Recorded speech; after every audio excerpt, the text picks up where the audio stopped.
Tired of cold showers and discolored water? Then call the water heater experts at Pipe Wrench. We offer water heater repairs or replacements for traditional tank style or tankless water heaters. So call or book your appointment online today at pipewrench.com. And as always, same-day service guaranteed or the visit's free.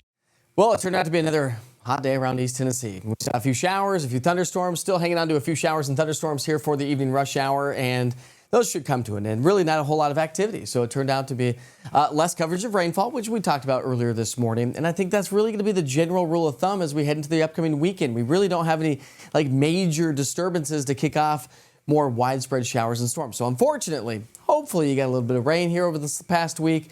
But here at the 6 o'clock hour, we're hanging on to the mid-80s, back into the upper 70s by 10 o'clock tonight with morning lows mild and muggy. Tomorrow's going to be a little bit hotter. We're back to the upper 60s to low 70s for lows. Lunchtime temperatures will be in the low 80s. Forecast high temperatures climbing back into the 90s. But again, the dew points are starting to climb a little bit more, which we've been talking about all week long, which means our heat index values will be just a little bit hotter. So that typical July summertime weather pattern continues. Now, with that said, we do have a chance for an isolated strong thunderstorm across upper East Tennessee. It's just being clipped around the area, so we're on the outside of that bigger risk that stretches all the way back to our east. So not expecting a lot of activity, but something to keep in mind if you're joining us from Tri-Cities.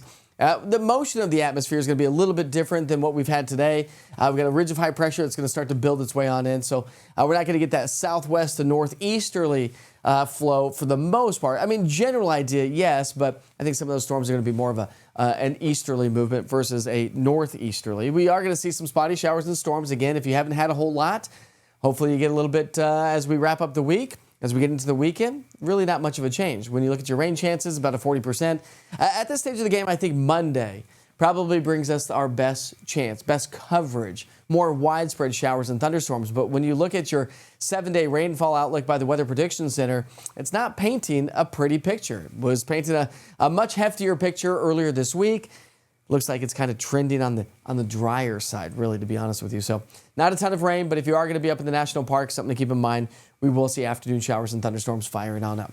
So here's your 7-day forecast. I'll leave you with that as we wrap things up here this evening. I sure hope you have a great night. Hopefully you have had a great week as well. Wake Up with Witcher starts off at 6 o'clock in the morning to get you started on your Finally Friday. Come join the conversation, some fun. It's live on all East Tennessee weather platforms. Until then, have a good night.